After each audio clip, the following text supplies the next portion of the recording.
एक बार की बात थी जब चारों युग एक साथ बैठे हुए थे।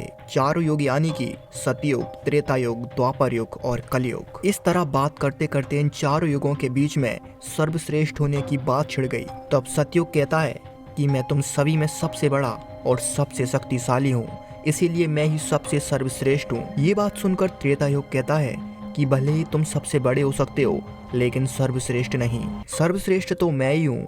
इतने में द्वापर युग कहता है, नहीं, सर्वश्रेष्ठ तुम नहीं, मैं हूँ। इन तीनों की बात को सुनकर कलयुग भी कहता है कि इस बात का फैसला तुम नहीं कर सकते कि सर्वश्रेष्ठ कौन है, क्योंकि सर्वश्रेष्ठ तो मैं ही हूँ। जब कोई किसी की बात को मानने के लिए तैयार नहीं हुआ, तब सभी युग इस बात का फैसला करने के लिए देवों के देव महादेव के पास गए। चारों युग भगवान शिव के निवास स्थान कैलाश पहुंचे। जहाँ पर पहुंचते ही भगवान शिव ने उन चारों युगों को अपने दरबार में बैठाया और उनसे यहाँ आने का कारण पूछा।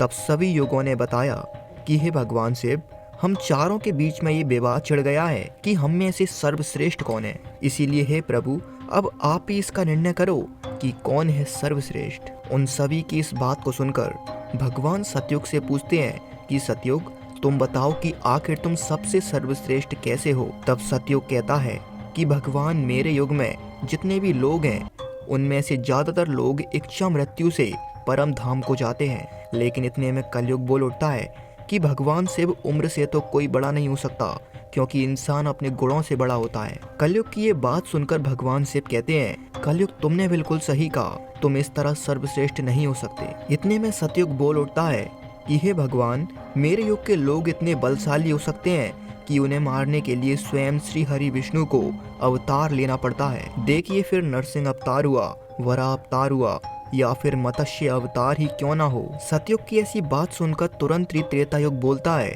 कि हे प्रभु, भगवान विष्णु का अवतार होने से कोई सर्वश्रेष्ठ कैसे हो सकता है, क्योंकि मेरे युग में तो स्वयं मर्यादा पुरुषोत्तम भगवान श्री राम ने भी जन्म लिया, जिन्होंने संसार को मर्यादा का पाठ पढ़ाया। और यदि बात रही सबसे शक्तिशाली योद्धाओं की, तो रावण और कुंभकर्ण जैसे योद्धाओं ने भी मेरे ही युग में जन्म लिया था।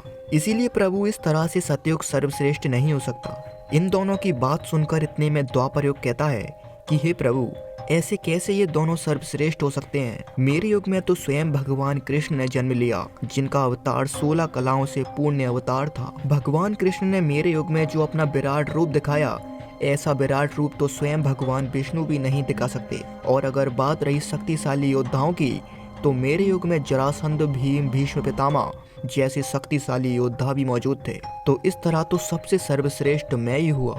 इन सभी की बात सुनकर अब कलयुग बोलता है, हे प्रभु, मुझे इन सभी की बात स्वीकार है कि इनके युग में बड़े शक्तिशाली योद्धा हुए, जिनमें खूब ताकत थी। लेकिन ऐसे योद्धा आखिर किस काम के, जिनमें बुद्धि मात्र नहीं थी, जो पूरी तरह मूर्ख थे। जिस युग में मूर्ख लोगों का जन्म हो, वह युग कैसे सर्वश्रेष्ठ हो सकता है। प्रभु, मेरे युग में जितने भी लोगों का जन्म हुआ, वे सभी बुद्धिमान थे, जिन्होंने अपनी बुद्धिमानी से नए नए तरह के यंत्र बनाए, तकनीकों का इस्तेमाल किया। इसीलिए मैं ही सर्वश्रेष्ठ हुआ। भगवान शिव इन चारों की बात को सुनकर मन ही मन विचार करने लगे कि इनकी इस समस्या का हल आखिर कैसे निकलेगा। तभी भगवान शिव ने विचार विमर्श करने के बाद उन चारों युगों से कहा कि मैं तुम्हारी परीक्षा लूंगा, और जो इस परीक्षा में सफल होगा वही होगा सर्वश्रेष्ठ। भगवान शिव ने उनकी परीक्षा के लिए 100 टन वजन की एक कढ़ाई को प्रकट किया और उसके बगल में चावल का एक ढेर लगा दिया। फिर भगवान शिव ने उन चारों युगों से कहा कि तुम अपने युग के लोगों को बुलाकर इस कढ़ाई में चावल को पकाकर मेरे 500 गणों को भोजन कराना। भगवान शिव के आदेश पर सबसे पहले सतयुग ने अपने युग का एक बलशाली योद्धा बुलाया और उससे कहा कि तुम्हें इस कढ़ाई में चावलों को पकाकर उन गणों को भोजन कराना है। तब सतयुग के उस योद्धा ने अपने युग के आदेश के अनुसार उस विशाल कढ़ाई को अपने दोनों हाथों से उठाया और उसे उठाकर भट्टी पर रख दिया। फिर भट्टी के नीचे बड़ी बड़ी लकड़ियों को तोड़कर उसके नीचे आग जला दी। फिर उसमें पानी डालकर और चावल डालकर उसने चावल को पका दिया और सभी गणों को भोजन करा दिया। इसके बाद भगवान शिव ने यही काम त्रेता युग से करने को कहा। तब त्रेता युग ने भी अपने युग के एक व्यक्ति को बुलाया और उससे कहा कि तुम्हें 100 टन वजनी इस कढ़ाई को उठाकर इसमें चावल पकाना है और फिर महादेव के सभी गणों को भोजन कराना है। त्रेता युग का भी वह व्यक्ति बहुत शक्तिशाली था, इसीलिए उसने उस 100 टन वजनी कढ़ाई को अपने हाथों से उठाया और उसे भट्टी पर रख दिया। इसके बाद उसने लकड़ियां इकट्ठी की और उन्हें भट्टी में लगाकर आग लगा दी। फिर उसने अभी कढ़ाई में पानी डाला और फिर चावल डाले और उनको पका दिया और इसके बाद उसने महादेव के सभी गणों को भोजन भी करा दिया। इसके बाद भगवान शिव ने द्वापर युग से कहा कि द्वापर युग इन दोनों युगों ने अपनी अपनी परीक्षा दे दी है और अब तुम्हें भी अपनी परीक्षा देनी होगी। भगवान शिव के आदेश पर द्वापर युग ने भी अपने युग का एक शक्तिशाली व्यक्ति बुलाया और उससे आदेश दिया कि तुम्हें भी महादेव के इन सभी गणों को भोजन कराना है। तब द्वापर युग ने अपने युग के एक शक्तिशाली व्यक्ति को बुलाया। उसने अपनी पूरी शक्ति लगाकर अपने दोनों हाथों से उस 100 टन वजनी कढ़ाई को उठाया और उसे भट्टी पर रख दिया। फिर उसने भी वैसा ही किया जैसे दोनों युगों के व्यक्तियों ने किया था और आखिर में उसने भी महादेव के सभी गणों को भोजन करा दिया। अब भगवान शिव कलयुग से कहते हैं कि कलयुग तुम इस कढ़ाई को यूं देख रहे हो, लेकिन इसका वजन कम नहीं होगा। जिस तरह इन सभी ने अपनी परीक्षा दी है, उसी तरह तुम्हें भी इस परीक्षा को देना होगा। तुम ये मानने को तैयार नहीं थे कि तुम इन तीनों से छोटे हो। साथ ही तुम्हारे युग के लोगों की उम्र केवल 100 वर्ष होती है, वहीं तुम्हारी तुलना में सतयुग के लोगों की उम्र 1 लाख वर्ष, त्रेता युग के लोगों की उम्र 10,000 वर्ष और वहीं द्वापर युग के लोगों की उम्र 1000 वर्ष ही होती है। भगवान शिव की इस बात को सुनकर कलयुग ने भगवान शिव से कहा कि हे प्रभु, आप न्यायाधीश हो, इसीलिए मुझे इस तरह निराश न करें। सबको परीक्षा देने का मौका मिला है, इसीलिए मुझे भी परीक्षा का अधिकार होना चाहिए और अगर कुछ नहीं तो आप मेरा तमाशा तो देख ही सकते हो। ये बात सुनकर तीनों युग कलयुग पर हंसने लगे और महादेव ने ये सोचा कि कलयुग का मनुष्य तो इतना छोटा होता है, आखिर ये कढ़ाई को कैसे उठा सकेगा। तभी उस समय कलयुग ने एक व्यक्ति को जन्म दिया जो अत्यधिक तीव्र बुद्धि का और बहुत सोचने वाला व्यक्ति था। कलयुग ने उस व्यक्ति को आदेश दिया कि तुम्हें अपनी शक्तियां दिखाना है। अगर तुम आज इस परीक्षा में फेल हो गए तो मैं सबसे छोटा हो जाऊंगा। एक बार फिर सभी लोग कलयुग के उस व्यक्ति को देखकर हंसने लगे कि इतना छोटा व्यक्ति आखिर क्या कर सकता है। ये बात बिल्कुल सही है कि सतयुग के व्यक्तियों की लंबाई 21 हाथ लंबी हुआ करती थी, वहीं त्रेता युग के मनुष्यों की लंबाई 16 हाथ और द्वापर युग में लोग 7 हाथ लंबे हुआ करते थे।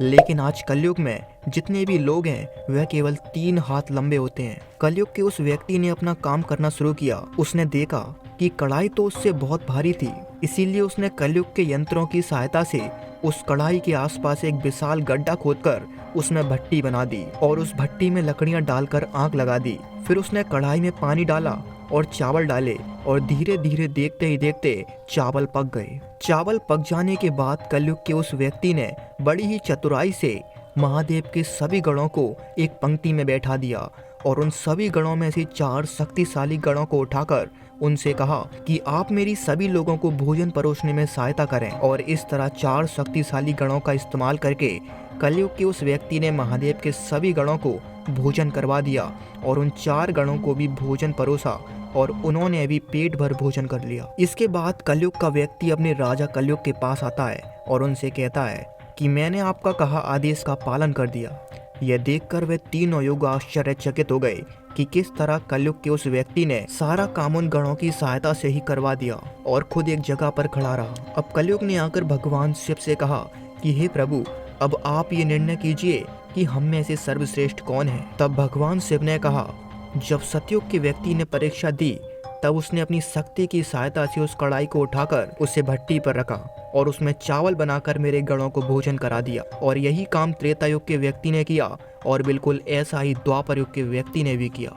और बात रही कलयुग की, तो हमें ये नहीं देखना चाहिए कि वह व्यक्ति 3 हाथ का है, बल्कि हमें ये देखना है कि उस व्यक्ति ने अपनी तीव्र बुद्धि का इस्तेमाल करके उस कढ़ाई को भोजन के इस्तेमाल में लाया और अपने ही बुद्धि से सभी गणों को भोजन भी कराया। भले ही सतयुग, त्रेता युग और द्वापर के लोग बड़े शक्तिशाली थे, लेकिन वे बड़े ही मूर्ख और अल्प बुद्धि के थे। जब स्वयं भगवान ने इन युगों में जन्म लिया तो वे उन्हें समझ नहीं पाए कि भगवान हैं और उनसे लड़ाई करने लगे, जिसका परिणाम वे मारे गए। लेकिन जो एक कलयुग होगा उसके लोग बड़े ही दिव्य बुद्धि के और सोचने वाले होंगे। इस युग में कई मशीनों का आविष्कार होगा, कई तरह की तकनीक आएंगी और इस युग का इंसान बड़ा ही बुद्धिमान होगा। इसीलिए इस परीक्षा के द्वारा परिणाम ये निकलता है कि कलयुग ही सबसे सर्वश्रेष्ठ है। कलयुग में आगे जाकर और बड़े बुद्धिमान लोगों का जन्म होगा। तो बताइए दोस्तों, ये जानकर आपको कैसा लगा? अगर ये वीडियो आपको अच्छी लगे तो लाइक कीजिए, हमारे चैनल को सब्सक्राइब कीजिए। मिलते हैं किसी नेक्स्ट वीडियो में, तब तक के लिए जय श्री राम।